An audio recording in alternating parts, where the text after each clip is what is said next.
धात्री फलम श्रीफलम अमृत फलम स्मृतम रक्त पित्त प्रमेह अग्नम परम वृक्षम रसायनम। आंवला अमृत के समान है। आंवला एक रसायन औषधि है। रक्त पित्त और प्रमेह रोग नाशक होता है आंवला, और आंवला अपने इन्हीं सारे गुणों की वजह से हमारे लिए अत्यधिक महत्वपूर्ण फल होता है, जो हमें कई तरह के स्वास्थ्य लाभ पहुंचाता है।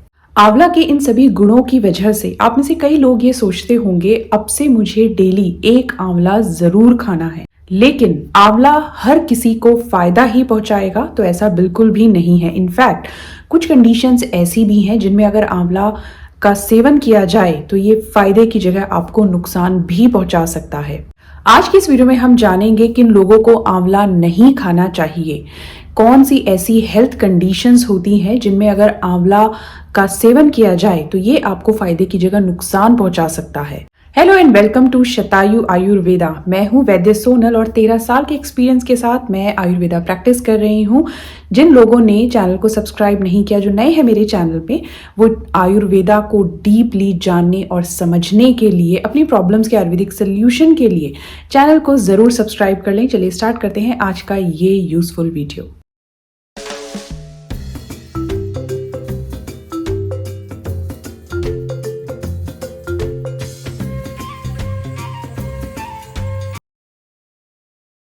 हाइपोग्लाइसेमिया यानी जिन लोगों का ब्लड शुगर लेवल कम हो, उनके लिए आंवला नुकसानदायक हो सकता है, क्योंकि आंवला ब्लड शुगर लेवल को काफी ज्यादा कम कर देता है। दूसरा, अगर आप डायबिटीज की मेडिसिन ले रहे हैं तब भी आंवले का सेवन नहीं करना चाहिए, क्योंकि आंवला में पाए जाने वाले कंटेंट मेडिसिन के साथ इंटरैक्ट कर सकते हैं और जिसकी वजह से हाइपोग्लाइसेमिया होने का खतरा रहता है। दूसरी कंडीशन जिसमें आंवला नहीं खाना चाहिए, जिन लोगों को सर्दी, खांसी, राइनाइटिस, साइनस की शिकायत हो, उन लोगों को भी आंवला खाने से बचना चाहिए, क्योंकि आंवला की तासीर ठंडी होती है और सर्दी होने पर अगर आंवले का सेवन किया जाए तो ये आपके बॉडी टेम्परेचर को और डाउन कर देता है, जिसकी वजह से सर्दी के लक्षण बढ़ सकते हैं।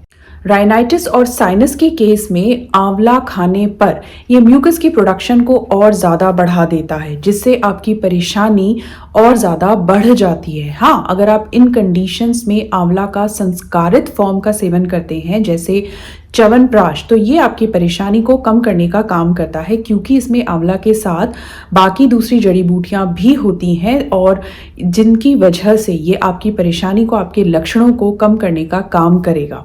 आपको क्या अवॉइड करना है? आपको कच्चा आंवला और आंवला का जूस पीना अवॉइड करना है।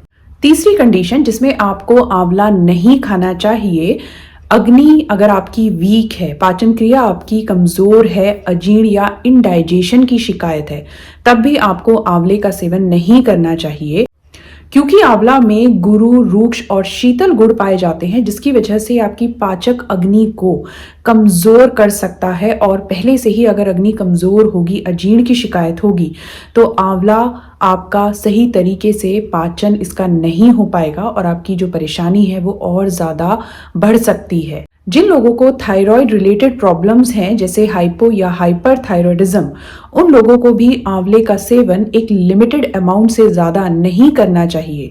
वैसे तो आंवला आपके थायराइड हेल्थ के लिए काफी अच्छा होता है, लेकिन अगर आप इसे ज्यादा मात्रा में लेंगे तो ये आपके हार्मोन को इम्बैलेंस कर सकता है। और ऐसा इसलिए होता है क्योंकि आंवला में गोइट्रोजेनिक प्रॉपर्टीज होती हैं, जो आपके थायराइड फंक्शंस को डिस्टर्ब कर सकता है। इसके अलावा प्रेग्नेंट वुमेन को भी आंवला लेने से बचना चाहिए, क्योंकि देखिए, प्रेगनेंसी में बहुत सारी चेंजेस फीमेल बॉडी में आ रहे होते हैं। हर फंक्शन बॉडी का कहीं ना कहीं इम्पैक्ट हो रहा होता है। प्रेगनेंसी में डाइजेशन थोड़ा वीक हो जाता है, जिसकी वजह से कोई भी इस तरह का पदार्थ नहीं खाना चाहिए जो गुरु हो, पचने में भारी हो या शीतल और रूक्ष गुण वाला हो, और ये सभी गुण आंवला में पाए जाते हैं। तो आंवला कहीं ना कहीं थोड़ा डिस्कम्फर्ट इस दौरान कर सकता है, और जिसकी वजह से अगर इस समय पर यानी प्रेगनेंसी में आंवले का सेवन किया जाएगा तो ये पाचन को गड़बड़ कर सकता है। प्रेगनेंसी में कोल्ड, फीवर की मेडिसिन नहीं ले सकते हैं, और आंवला अपने शीतल गुण की वजह से सर्दी कर सकता है, खांसी कर सकता है, तो इस दौरान आंवला लेने से आप बचें।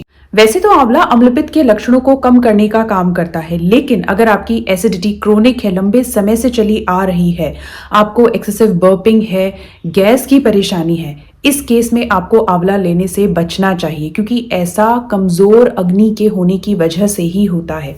एसिडिटी को अगर आप डीपली समझना चाहते हैं, उसका आयुर्वेदिक ट्रीटमेंट जानना चाहते हैं, तो आप मेरी ये वीडियो देख सकते हैं।